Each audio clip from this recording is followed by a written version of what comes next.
I enjoyed the show from top to bottom. I just thought the first half of the show dragged a little bit and at times did not feel like the biggest lucha show of the year. The back end of the show absolutely felt like the biggest lucha show of the year, and it felt like an absolute happening, to steal from Gorilla Monsoon. And it was a very enjoyable night of wrestling for me. And I hope that some new people who have never watched checked it out, because I don't know how, unless you just are totally put off by the lucha style, which I understand. It's not for everybody. It's a little different. But if you're open to lucha, there's no way you didn't really appreciate the back half of that show and some of the flying on the first half if you've never seen some of these people, I hope this show was a net positive for the company, because CMLL is having another great year, and they packed this place, 16,000 people, and their momentum continues. And they're one of the few shining bright lights in pro wrestling. They really are. CMLL. Thank God for them. You don't even have to be locked in every week. I mean, if you could just parachute in, and that's what I do a lot of the time. I don't watch every single Friday show, but you catch the matches that look interesting to you or the people that you like, and you jump in. I mean, it's almost always a good time. It's never awful. No, and that's I'm glad, for this being a possibly a lot of people's first experience watching CMLL and getting in on, with English commentary on Triller.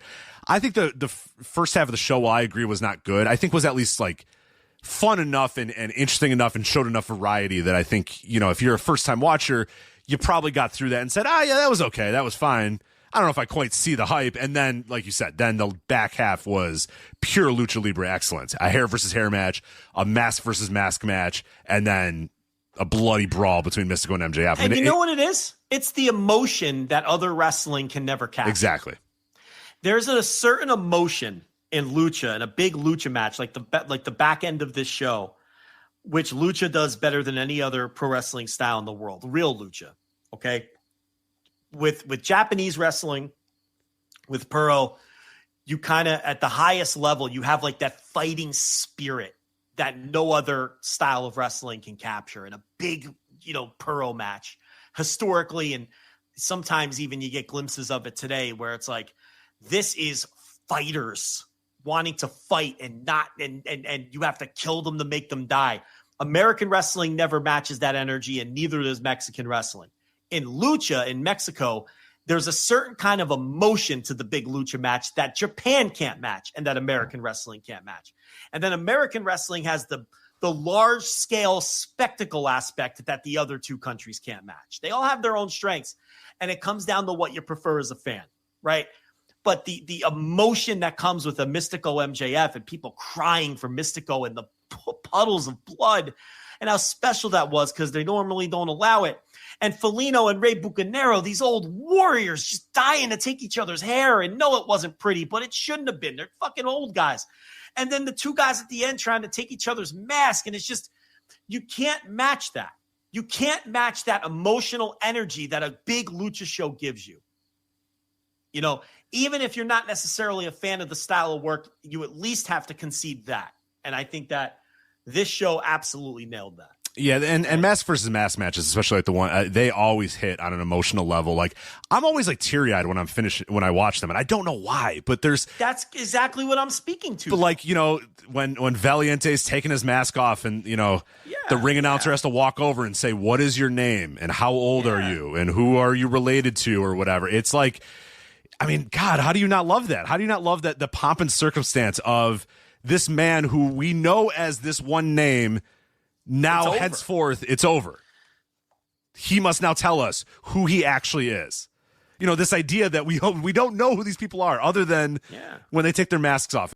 And I always get teary-eyed because the guy rips his mask off and they announce his name and his family comes in and they hug him and he's crying. And it's like his life is altered and his life has changed from this moment in this match. Where else in wrestling do you get that?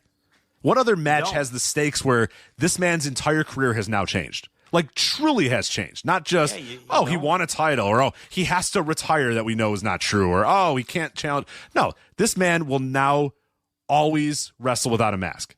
he's wrestled with a mask for 40 years, and now he's not going to wrestle with a mask. And we know his real name, and we know how old he is now.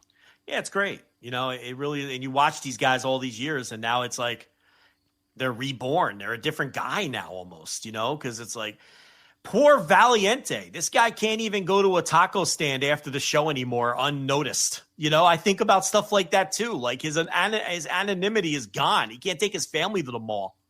Right. Like he used to be able to do that with no problem. You know, you lose your mask and now you're fucking going to be recognized in and around Arena Mexico.